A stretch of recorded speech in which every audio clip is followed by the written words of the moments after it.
chog'dagi Uchturpan ambili Tungan Mashovu bo'lib, u aslida Qashqarda harbiy ham ma'muriy xizmat o'tagan va ayni chog'da Qashqar qo'zg'olonga qatnashganlarni yo'qotishda dong chiqargan cho'ng jallod edi. U ilgari Seyit Nochini yo'qotish maqsadiga yetolmay ormonda qolgan edi. Bu qatim uni ko'rib, boshda bir oz bearam bo'lgan bo'lsa-mu, Mamtimin Shitayvangdek yerlik amaldorlar bilanmi maqsadli holda yaqin o'tayotgan Seyit Nochiga bevosita qo'l silishga petinolmay fursat kutishga boshlaydi. Yana ba'zi ma'lumotlarga qaraganda, Mashovo Uchturpanda turgan mezgilida Turkistondagi dunganlar orqali Sovet bilan munosabat bog'lagan. Mundaqcha aytganda, u Xitoy hukumatining Uchturpanga qo'ygan ombili bo'lishga qaramay, yana ichki jihatda Sovet hukumatiga mo ishlaydigan josus bo'lg'achqa, Sovet Rossiyasi keyniga poyloqcha selib qo'ygan kishilarga alohida diqqat qilgan. Shunga maxfiy buyruq bo'yicha Seyit Nochining arxivini turg'izib, jinoyatlarni ratlab chiqqan. Bu mezgilda Uchturpanda apyunxona, qimarxonlar noiti ko'p bo'lib, cheriklar va amaldorlar har xil vositalar bilan xalqni buzg'unchilik ko'chasiga boshlagan edi. Bu ishlarni ko'rgan Seyit Nochi qattiq nafratlandi. Hatto cheriklar ochgan qimarxonada qasdan jidal chiqarib, qimarxona xo'jayinini qattiq ayblaydi. O'zini tutqili kelgan 10 necha cherikni urib yotqizib etadi. Bu yillarda Xitoydan apyun to'shib kelib, apyunxona, qimarxona ichib pul tepayotgan Mashovu Seyit Nochidan vaqtliq foydalanish g'arzida uni himoyasiga elib, heliqi qimarxonaning zinini o'zi to'lab berdi. Hatto u Seyit Nochiga g'arazlik holda do'stona iltifot ko'rsatdi. Biz bugungacha o'qib kelayotgan Seyit Nochining tarixi mushundaq tariqada yozilgan. Men bu yerga kelganda rahmatlik dadam qatorliq cho'nglarning Seyit Nochiga munosabatlik o'z ara qilishgan gaplaridan bir qancha qatim anglagan. Tövendagi jarayonlarni aslab o'tishni muvofiq ko'rdim. Seyit Nochi Uchturpanga kelgandan keyin chekidan oshgan Xitoy cheriklarini ko'rganli yerida urib dumbalaydi. Shuning uchun Xitoy cheriklari Seyit Nochini ko'rgan hamon qochadigan bo'lib qoladi. Bu ahvol qisqa vaqtda butun Uchturpanga yeyiladi. Ko'ngli suni xalqning ruhi ko'tarilib, bakmi xo'shal bo'lishidi. Shuning aksicha, Uchturpanning ambili Mashovu qatorliq Xitoy amaldorlarining hayvisi tushib, intayin o'sal ahvolga qoladi. Bu ahvolga chidamagan Mashovu qatorliq Xitoy amaldorlari Seyit Nochini qattiq dumbalash orqali Uyg'ur xalqining yuragini texmo mujub, o'zlarining hayvisini asliga keltirish uchun maslahatlashadi. Bu maslahatdan keyin bir qarorga kelgan Mashovu Xitoyga maxsus odam avatib, necha oy izlab yurib, Xitoy bo'yicha nomi chiqqan 30-40 Xitoy palvonlarini Uchturpanga elib keladi. Bu vaqtda Uchturpandagi Xitoy amaldorlari qin-qiniga patmay qolishadi. Mashovu Xitoy palvonlari bilan Seyit Nochining kuch ko'rsatganligi to'g'riliq yorliq tushirib, butun Uchturpan xalqiga jakarlaydi. Kuch ko'rsatish maydoni Mo'ljar tog' bag'ridagi 9 buloqning bo'yiga tayyorlanadi. Maxsus tayyorlangan maydonning sahnasida Mashovu qatorliq Xitoy amaldorlari, ularning oyiqida Mamtimin Shitayvang qatorliq Uyg'ur amaldorlari o'rin oladi. Musobaqadan xabar topgan minglarcha xalq maydonning atrofini boldurla to'ldirib etadi. Bu vaqtda Xitoy palvonlari ko'ranglab, Uyg'ur xalqini masxara qilishib, faqatla ko'zga ilmaydi. Shunda qilib, Mashovuning amri bilan Seyit Nochiga qarshi Xitoy palvonlari maydonga tushdi. Boshda Xitoy palvonlari Seyit Nochiga qarshi birdan maydonga tushdi. Seyit Nochi ularni kuchmayla, mush peshvolari bilan urib, hash-pash tugicha yer chishiltib, ba'zilarini ko'targunicha pirqirtib maydonning yon tarafidagi 9 buloqning suyi iqib, qo'yiladigan ko'lga tashlaydi. Bu vaqtda hayajonidan o'zini yo'qotishgan xalqning qiyqas cho'qonlari atrofni zil-ziliga silib o'tadi. Bu vaqtda maydisiga mushtlab, gidiyishib, olchanglab mengib yurishgan Xitoy palvonlari Seyit Nochining oldida go'yo to'qidek bo'lib qolishidi. Shuningdan keyin Xitoy palvonlari 2-3 bo'lib maydonga tushishidi. Seyit Nochi ularning birini tepib, birini mushtlab, birini burkutda qamollab elib, pirqiritib ko'lga tashlab, birdamdala ularning hammasini urib, tepib, og'zi burnini qon qilib, yer tishiltib, maqchaytib o'tdi. Buni ko'rgan Mashovu qatorliq Xitoy amaldorlarining dimi ichiga tushib, rangi o'chib, ko'zlari to'rilishib, shumshuyishib ketdi. Mamtiman Shitayvan qatorliq Uyg'ur amaldorlari bo'lsa, xo'shalligidan kulib bo'lanmay, dastlabda Mashovu qatorliq Xitoy amaldorlari ko'rib qolmasin deb boshlaridan do'ppi tomoqlarini ilishib, yuzlarini etib olishgan bo'lsa-mu, keyin o'zlarini tutib olamay, xudini yo'qotishib, eg'inishib ketadi. Maydon atrofidagi xalqmo to'la kulib, ba'zilari kulib bo'lanmay o'ltirib qoladi. Bu ilishda Seyit Nochi Uchturpondagi Xitoy cheriklari ham amaldorlarining hayvisini yer bilan yakson qilib o'tadi. Bu voqeadan keyin uzun yillardan buyon dard alam, xo'rliq ichida yashab kelayotgan Uchturpon xalqiga go'yo bayram bo'lgan bo'lsa, Xitoylar uchun og'ir musibat bo'ladi. Mashovu qatorliq Xitoy amaldorlari numusdan bir qancha kungacha uylaridan chiqolmay qolishidi. Mashovuning niyati amaliyotda mana shu ilishdan keyin buzilgan. U mushu maydondala Seyit Nochiga qarshi ko'ngliga bir talay shumliqni pukkan. Mashovu shuningdan keyin Seyit Nochiga birdinla do'stlik izhor qilib, yaxshi muomala qiladigan, turib-turibla iltifot qiladigan bo'lib qolgan. Sodda va oqko'ngil Seyit Nochi xarakteridagi davriga xos ojizlik tufaylidan qisqa bir mezgil uning g'arazlik iltifotidan bahramon bo'lgan. Ammo Seyit Nochi qisqa bir mezgillik eziqishdan keyin o'shini yiqqan. U Uchturponda ishlarining o'zi o'ylaganidek bo'lmaydiganligini his qilib, Qashqarga qaytish qaroriga kelgan. Ammo Mashovu mana bu vaqtda saxta takalluflar bilan Seyit Nochining Qashqar doti Jurichiga bir parcha salom xat olg'ash ketishini o'tingan. Yo'lda uchraganlar og'zi chaplanmagan xatdan gumonlanganda bo'lsa, Seyit Nochi qilchi gumonlanmagan. Aksicha, omonatga xiyonat nomard ishidir. Falokatning amriqi qo'rqoq kishidir deb tuz ko'ngillik bilan javob bergan.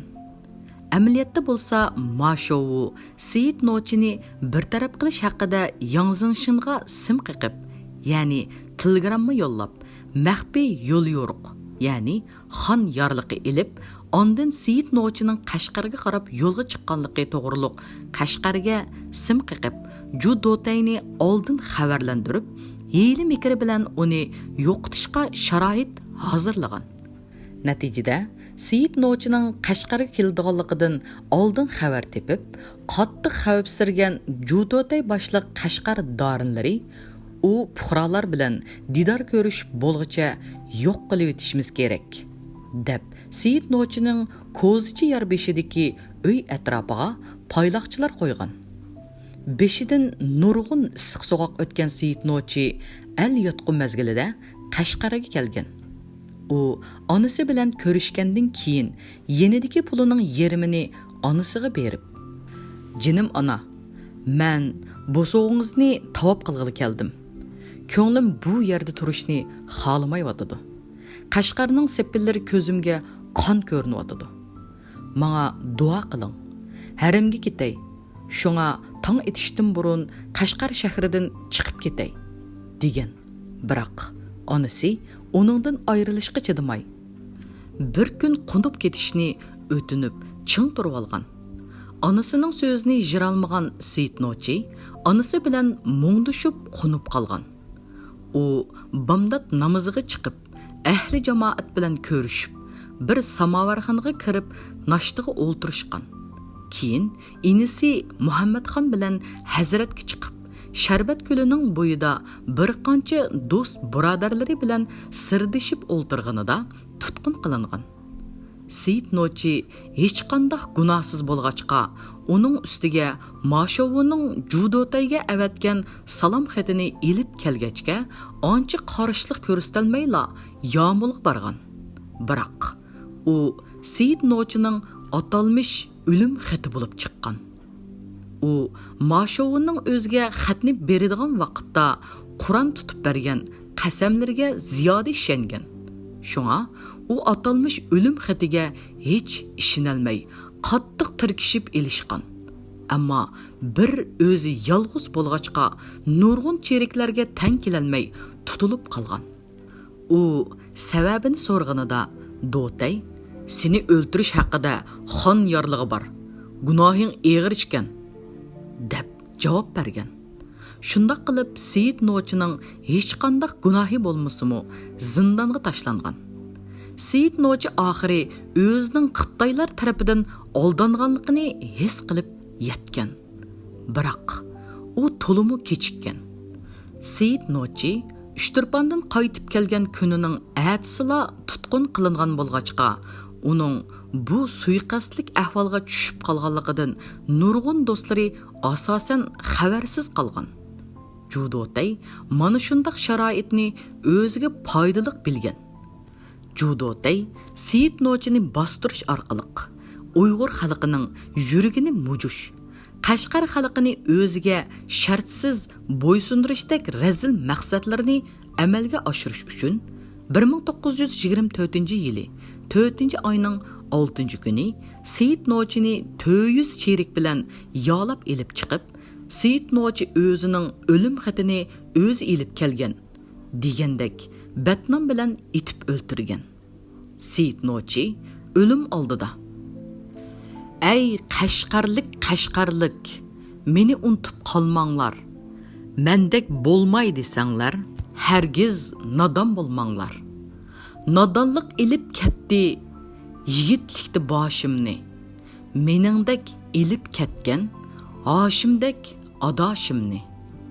Xatni bilmagan odam beshida kezar motam. Xat bilmas nodonlarga qorong'u ishgan olam. O'qinglar o'zanglarmu ta'lim olsun yosh balla. Qalbinglarda qilib qolsin qisosinglar antinglar. Mehmetxon inim qoldi, jon onam uni baqsin. Mayli otsi zolimlar, Qashqarga qinim oqsin. Qabrimni ko'rib xalqim ibrat olg'usi mendin. Qon qarzim qisosimga umid kutaman sendin. Rozi bo'lg'in Qashqarlik, el yurtdoshlar xo'sh amdi. Billa o'ynab tang o'sgan, yori do'stlar xo'sh amdi.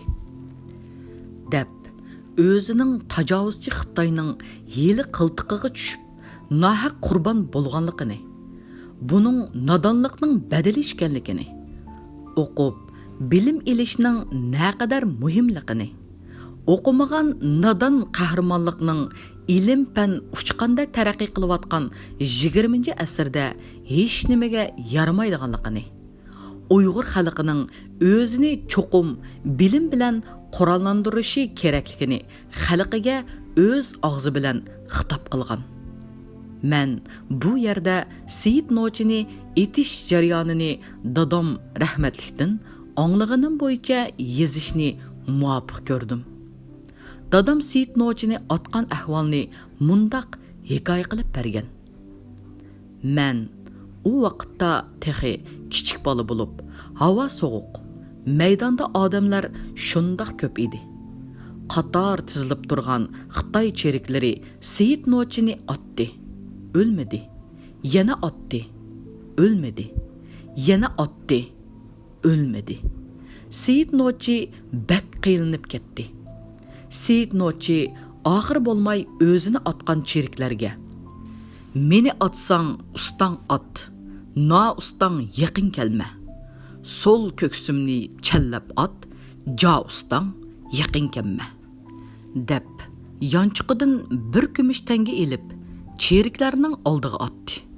Cheriklar orasidan chiqir ko'z, ko'rimsiz vijik bir Xitoy cheriki chiqib, u tangini yerdan elib, tishlab, keyin po'lab qo'lqiga tutib, ovozni anglagandan keyin yanchiqiga soldi. Cherik qo'lini qovushtirib, miltiqini qo'ltig'iga qistirib, orqachilab mangib, Seyit Nochidan texmi yiroqlab, cheriklar qator tizilishib turgan yerdan 15-20 qadam keyniga yinib berib, qo'ltig'idan miltiqini elib, Seyit Nochini challab otdi. Seyit Nochining yiqilishi bilan atrof jimib ketdi. Seyit Nochi dastonining marhum xalq dastonchisi Shah Muhammad o'rinlagan Xotan variantida Seyit Nochining juma kuni atdiganda jazo maydoniga ilib berilishidan burun yuqorqidek nohaqchilikni tilga olgandan keyin, ya'ni inisi Muhammad xonga birinchidan o'zining meyitini cho'qim e'tikohdagi bugungi juma namoziga ulgartish orqali 16 ming qashqarlikni namozga qatnashtirish. Ikkinchidan, meyit namozini Abduqodir Domollam o'qish. Meyit namozi haqiga o'zining 3-turpandan minib kelgan etini berish.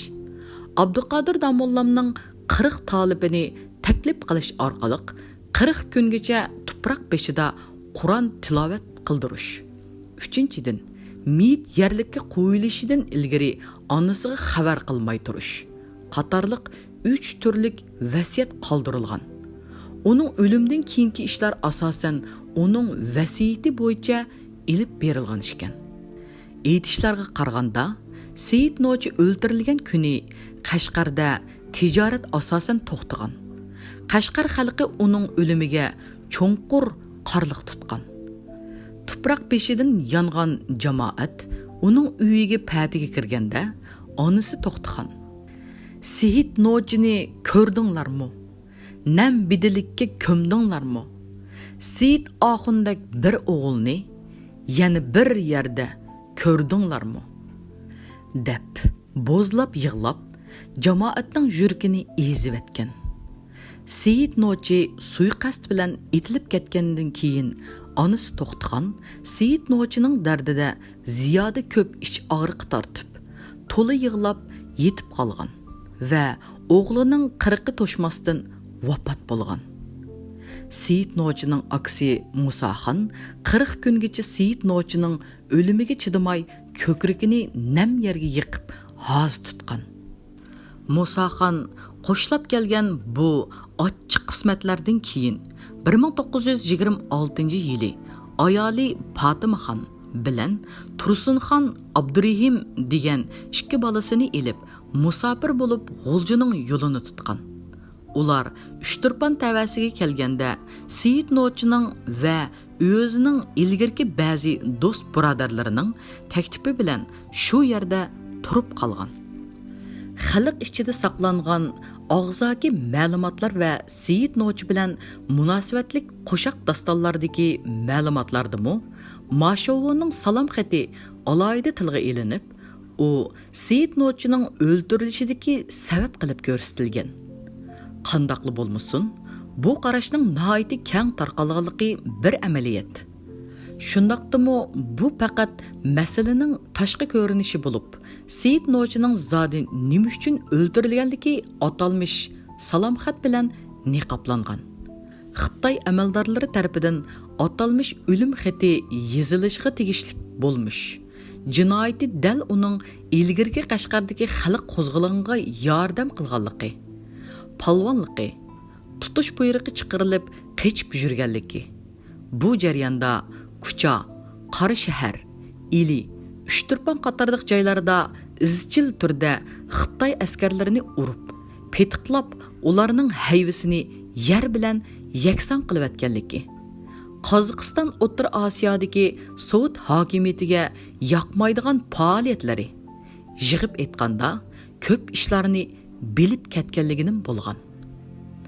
Xitoy amaldorlari Qashqar xalqini qaymoqtirib, ularning diqqatini atalmish o'lim xatiga burib etib, bu jinoiy qilmishdagi asosliq sababni o'zining o'lim xatini yuttirib etmagan yoki ko'ydirib etmagan.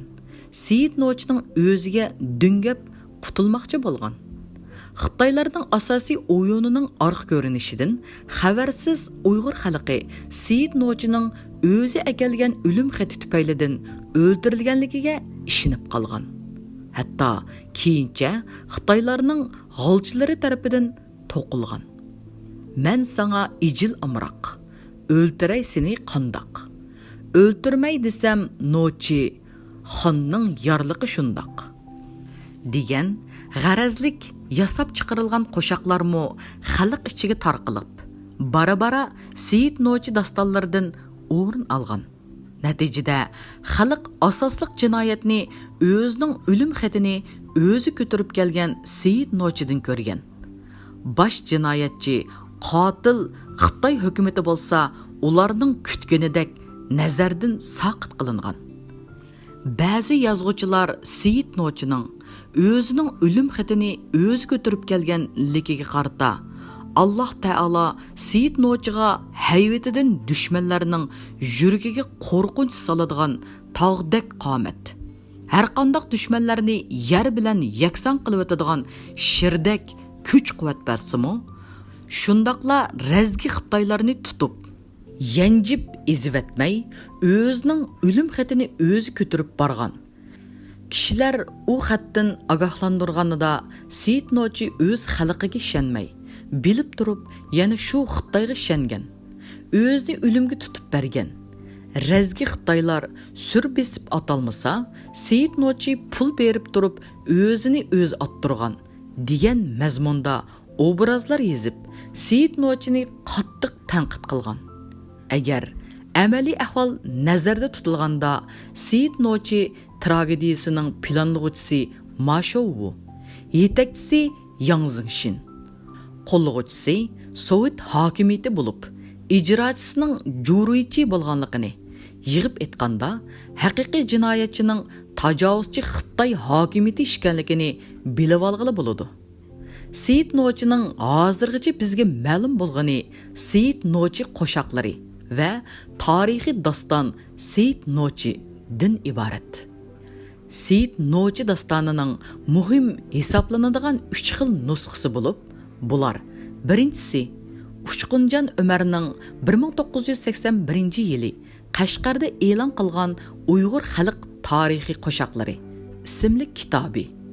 Ikkinchisi Abdukerim Rahmonning 1981-yili Urumchida e'lon qilgan Uyg'ur xalq dastonlari 1 ismli kitobi. Üçüncüsü bo'lsa 1972-yili Toshkentda O'zbekiston nashriyoti tarafidan Seyit Nochi ismi bilan o'zbekcha e'lon qilingan kitobi qatorliqlar. Uyg'ur xalqining xalqparvar, sodda, oq ko'ngil botiri marhum Seyit Nochi 1924-yili 4-oyning 6-kuni shahid qilingan vaqtida 48 yoshda edi.